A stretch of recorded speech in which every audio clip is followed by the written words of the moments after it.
Now we're going to get an expert's take on North Korea's latest provocations, namely the firing Wednesday morning of those 3 ballistic missiles into the East Sea.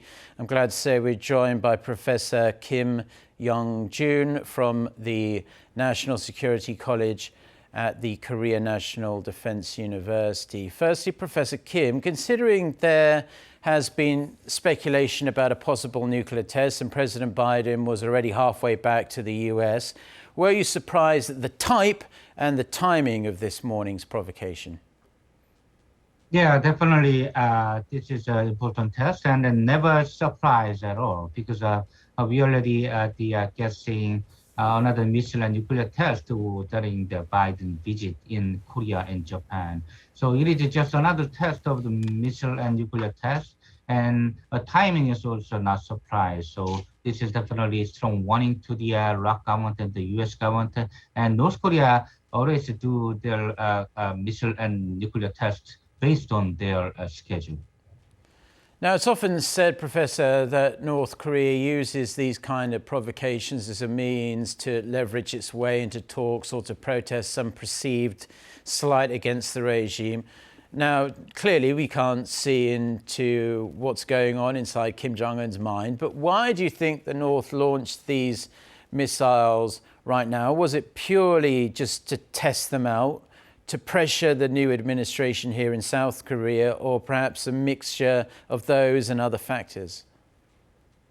Yes, everything is all right because North Korea always they have 3 purposes every time they conducted a missile and nuclear test.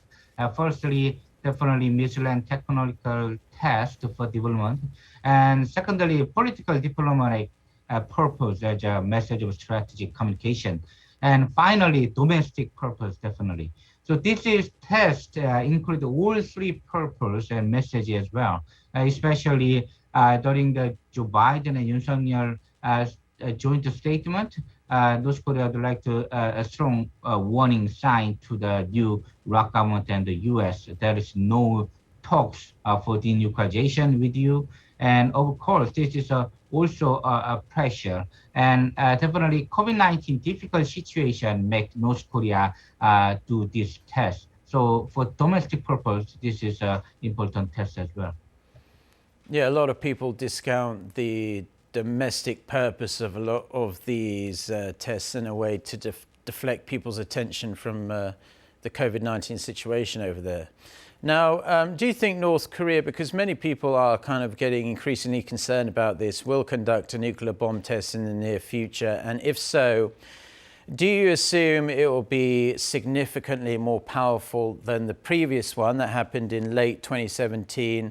And if it does happen, how do you expect the international community to react to a nuclear bomb test compared to a ballistic missile launch?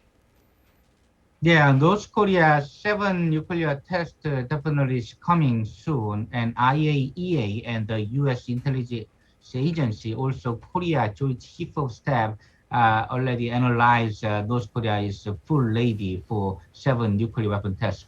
Technically, another nuclear test does not mean a lot because they already finishing and declare their finishing of their nuclear tests. But the 7 nuclear tests means the political and diplomatic message is very strong, and the international situation is not very good in leading any kind of UN sanction on North Korea because of China and Russia will never join the US lead UN sanction. So North Korea clearly know about this.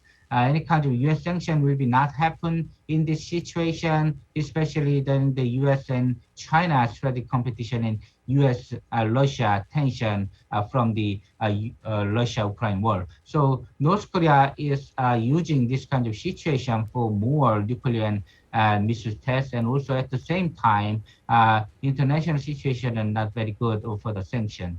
So this is the situation that we face. And do you think these missile launches symbolize a bigger issue, namely that diplomatic efforts with the North are essentially dead in the water now after years of little to probably more accurately no progress at all?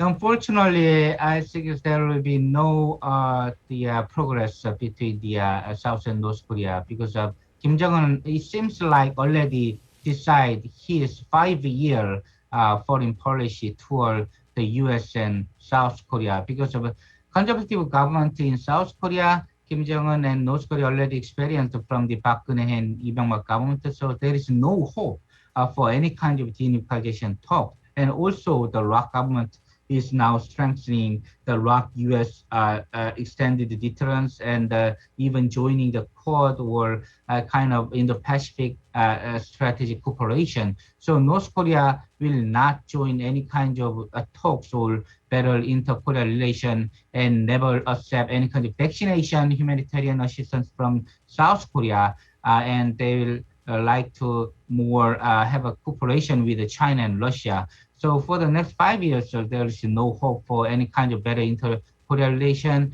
And only one factor in changing the situation is the 2024 presidential election in the U.S. over election of President Trump. Finally, we do have a bit more time with you, so I wanted to ask you about where North Korea stands on the list of priorities for the Biden administration now in terms of diplomacy.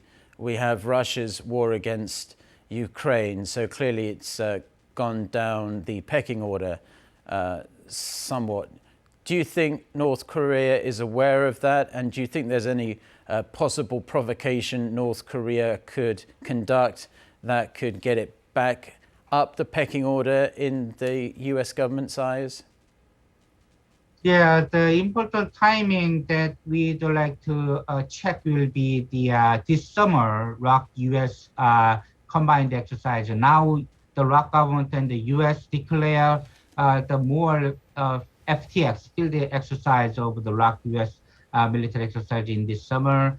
And North Korea will do kind of the provocation like the Yeonpyeong Island attack or Cheonan incident, sinking incident, in leading human casualty. And Russian-Ukraine war will be long-term, and also U.S.-China strategic competition will be the long-term Cold War. So North Korea clearly knows, and North Korea now is getting closer to with the China-Russia military cooperation, and Russia in general visit North Korea very often, including former now Defense Minister Sergei Shoigu. So now maybe it's a high possibility to see even Russia, China, North Korea combined exercise in a few years against the ROK US military exercise, and also possibly Japan joining our exercise.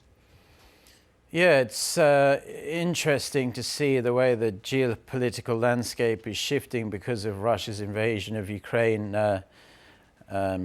Ironically, this is pushing Russia closer and closer to North Korea, whereas before, of course, North Korea's only real ally was China. So we're going to have to reassess the situation. Professor Kim, we appreciate you coming on and providing your insights. Thank you.